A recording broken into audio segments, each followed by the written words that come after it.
এখানে যেমন নবাব ফয়জুন্নেছার মতো দামবীর নারীর জন্মগ্রহণ হয়েছে, অর্থনৈতিকভাবে লাকসাম বাংলাদেশের একটা অন্যতম হাব হিসেবে কাজ করছে।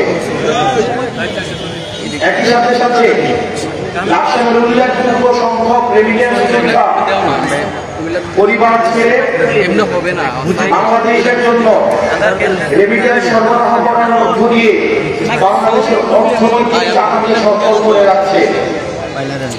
এই লাকসাম সকল সংগ্রামে, সকল লড়াইয়ে এই লাকসামের অবদান রয়েছে। ৭১ সালে আমরা দেখেছি এখানে একটা গ্রাম রয়েছে লাকসামে, ৭১ সালে ২০০ মানুষকে নৃশংসভাবে হত্যা করা হয়েছে। একই সাথে সাথে ২৪ আমরা দেখেছি ফ্যাসিবাদের বিরুদ্ধে এই লাকসামবাসীর সমন্বিত যে লড়াই, এই লাকসামের শহীদ জিসান, শহীদ ইউসুফের রক্তে রঞ্জিত, শহীদ জিসান, শহীদ ইউসুফ, ৭১ সালের ২০০ মুক্তিযোদ্ধা, ২০০ শহীদ, তাদের রক্তের দায় আমাদের রয়েছে। এই রক্তের দায় নিয়ে আপনাদের কাছে প্রশ্ন রাখতে চাই, আপনারা কি ৭১-এর পরে, এই স্বাধীনতা ২৪-এর পরে, এই স্বাধীনতার পর আপনারা কি নিরপেক্ষ নির্বাচন কমিশন চান? আপনার ছেলে মেয়েরা ২০ বছর ২৫ বছর পড়াশোনা করে তারপরে চাকরির জন্য পিএসসির মুখোমুখি হয়, আপনারা কি স্বাধীন এবং নিরপেক্ষ পিএসসি চান? আপনারা কি চান পরবর্তীতে একটা অবাধ নিরপেক্ষ তত্ত্বাবধায়ক সরকারের মধ্য দিয়ে আমাদের গণতান্ত্রিক রূপান্তর ঘটুক? আমাদের জুলাই সনদের মধ্যে এই প্রত্যেকটি বিষয় লিপিবদ্ধ রয়েছে। অত্যন্ত পরিতাপের বিষয়, যারা বলছে বাংলাদেশের যারা সর্ববৃহৎ রাজনৈতিক দল, এই মৌলিক বিষয়গুলোতে তারা, আমাদের এই সংস্কারের বিষয়গুলোতে তারা তাদের বিপক্ষে অবস্থান নিয়েছে। প্রিয় লাকসামবাসী, ৭১-এর পরে আমরা একটা নতুন দেশের স্বপ্ন দেখেছিলাম, ৯০-এর পরে আমরা একটা নতুন দেশের স্বপ্ন দেখেছিলাম, ২৪-এর পরে তরুণরা যখন রাস্তায় নেমেছে, আমাদের প্রবীণ প্রজন্ম যারা অভিজ্ঞতায় নিচু হয়ে, যারা তাদের অভিজ্ঞতা দিয়ে এই ফ্যাসিবাদের কবর রচনা করতে পারেনি, যারা হাসিনাকে উৎখাত করতে পারেনি, যাদের নাকের সামনে যাদেরকে সাক্ষী রেখে তিনটা বিনা ভোটের নির্বাচনের মধ্য দিয়ে আওয়ামী লীগ তাদেরকে শাসন করেছে, যারা কিচ্ছু করতে পারে নাই, তখন নতুন প্রজন্ম রাস্তায় নেমেছে, এই হাসিনাকে ভারতে নির্বাচিত করেছে। আমরা এই তরুণ প্রজন্ম আমরা স্বপ্ন দেখেছি ২৪-এর পরে আমরা এমন একটা বাংলাদেশ করব যে বাংলাদেশ হবে বৈষম্যহীন। আমরা এমন একটা বাংলাদেশ করব যেই বাংলাদেশে মধুর ক্যান্টিন থেকে বগুড়াতে কোনো বিসিএস ক্যাডার নিয়োগ দেওয়া হবে না, যেই বাংলাদেশে বগুড়া কোটায়, গোপালগঞ্জ কোটায়, সেই বাংলাদেশে কেউ চাকরি পাবে না, যেই বাংলাদেশে বগুড়ার এবং গোপালগঞ্জের এবং প্রত্যেকটা জেলার সমান অধিকার নিশ্চিত হবে। গোপালগঞ্জে জন্মগ্রহণ করার কারণে কাউকে নির্যাতিত করা হবে না, বগুড়ায় জন্মগ্রহণ করার কারণে কাউকে নির্যাতিত করা হবে না, সুযোগ বঞ্চিত করা হবে না, কুমিল্লায় জন্মগ্রহণ করার কারণে পদে পদে তাকে বিভিন্ন সময়ে বাধা দেওয়া হয়। আমরা এমন একটা বাংলাদেশের স্বপ্ন দেখেছিলাম যেই বাংলাদেশে প্রত্যেকটা নাগরিক, প্রত্যেকটা মানুষ নাগরিক হয়ে উঠবে, যেই বাংলাদেশে দাড়ি টুপি পড়লে তাকে দাড়ি টুপি টেনে টেনে রাস্তায় নেবে, তাকে পুলিশ ধরে নিয়ে যাবে না, যেই বাংলাদেশে আলেম মৌলবীদেরকে জনগণের মুখে দাঁড় করিয়ে দেওয়া হবে না।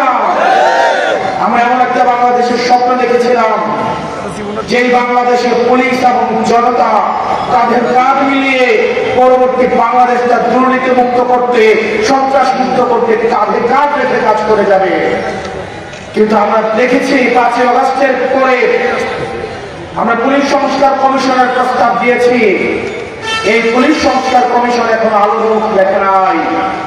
আমরা দেখছি নিকট ভবিষ্যতে এই পুলিশকে আবার জনগণের মুখে মুখে দাঁড় করিয়ে দেওয়ার ষড়যন্ত্র করা হচ্ছে। আমাদের কাছে খবর রয়েছে সচিবালয়ে বসে ডিসি ভাগাভাগি চলছে, এসপি ভাগাভাগি চলছে। আবার কোন পাকানো ইলেকশনে এই বৃহৎ রাজনৈতিক দলগুলো যদি রুটি ভাগাভাগি এবং এই ক্ষমতা ভাগাভাগির কোন পাকানো নির্বাচনের দিকে যায়, তাহলে আমরা জনগণকে নিয়ে সেটি প্রতিরোধ করব। আমরা এমন একটা নির্বাচন চাই যে নির্বাচনে জনগণ যদি এনসিপি কে না চায় তাহলে এনসিপি বিজয়ী হবে না। আমরা জনগণের রায়কে চূড়ান্ত ধরে নিব। আমরা চাই যে নির্বাচনে জনগণের রায় চূড়ান্ত হবে। আমরা এমন একটা নির্বাচন চাই যে নির্বাচনে ডিসি, এসপি, ইউনো, এসআই যারা হচ্ছে আম্পায়ার, তারা হচ্ছে রেফারি। কিন্তু আমরা বিগত সময় দেখেছি যারা আম্পায়ার এবং রেফারি তারাই খেলোয়াড় হয়ে উঠেছে। আমরা আবার দেখছি এই আম্পায়ার এবং রেফারিদেরকে আবার খেলার মাঠে নামানোর চক্রান্ত করা হচ্ছে। প্রিয় রাজধানীবাসী, আপনাদের ঐক্যবদ্ধ থাকতে হবে। এই সংস্কারের বিপক্ষে যারা ন্যায়ের অবস্থান নিয়েছে তাদেরকে আপনারা চিহ্নিত করুন। আজকে তারা সংস্কারের বিপক্ষে ন্যায়ের অবস্থান নিয়েছে, আগামীকাল তারা তত্ত্বাবধায়কের বিপক্ষে ন্যায়ের অবস্থান নেবে, পরশুদিন আপনার ভোটের বিরুদ্ধে তারা অবস্থান নেবে। আজকে তারা ব্যালটের বিরুদ্ধে অবস্থান নিয়েছে, ভোটের বিরুদ্ধে অবস্থান নিয়েছে, কালকে তারা আপনার মতামতের বিরুদ্ধে অবস্থান নেবে। কালকে আপনার তারা টুটি চেপে ধরবে, পরশু আপনার ভাতের অধিকার কেড়ে নেবে, চাকরির অধিকার কেড়ে নেবে, জীবনের অধিকার কেড়ে নেবে। প্রিয় রাজধানীবাসী, আমাদের স্বাধীনতা আমাদেরকে আদায় করতে হবে, আমাদের সংস্কার আমাদেরকে আদায় করতে হবে। এনসিপি সংখ্যাগত ভাবে, জন্মগত ভাবে, সময়গত ভাবে ছোট দল হতে পারে, কিন্তু আমরা সব সময় এতদিন পর্যন্ত আমরা সঠিক অবস্থান নিয়েছি। আমরা দেখেছি এই জুলাই সনদ যখন ব্যর্থতায় পর্যবেসিত হতে যাচ্ছে, আমরা এনসিপি কিন্তু স্বাক্ষর করি নাই। কিন্তু আমরা দেখেছি অনেকে এই জুলাই সনদে স্বাক্ষর করেছে। নাসির ভাই আজকে বলেছে স্বাক্ষর করার পরে আজকে আবার বিপক্ষে অবস্থান নিয়েছে। এই যদি করবা না তাহলে কাবিনে সিগনেচার কেন করলাম? সংসার যদি নাই করবা তাহলে কবুল কেন বললাম? কবুল যেহেতু বলেছেন, কাবিনে যেহেতু সিগনেচারও করেছেন, আপনাদেরকে সংসারও করতে হবে। সংসার যদি না করতে চান, রাস্তা খোলা আছে, জনগণের সামনে এসে বলতে হবে আমরা ডিভোর্স দিতে চাই। জনগণের সামনে মুখোশ উন্মোচন করতে হবে। জনগণকে বোকা বানিয়ে সংস্কারের বিপক্ষে অবস্থান নেওয়া যাবে না।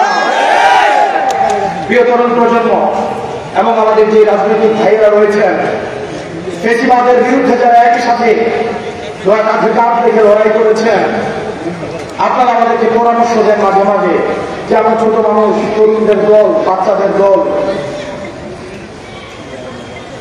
আমরা আপনাদেরকে বলতে চাই, সরকারি চাকরিতে একটা নির্দিষ্ট সময়ের পরে চাকরিতে রাখে না। এই কারণেই রাখে না, হয়তো তারা সিদ্ধান্ত সঠিকভাবে নিতে পারবে না, হয়তো বয়সের ভারে, অভিজ্ঞতার ভারে কাজ করতে করতে তারা ক্লান্ত হয়ে যায়। আমাদের এই প্রবীণ প্রজন্ম আমাদের এই স্বাধীনতাকে ধারণ যথাযথভাবে করতে পারেনি বলেই আমাদের কাছে রাজনৈতিক দল গঠন করতে হয়েছে।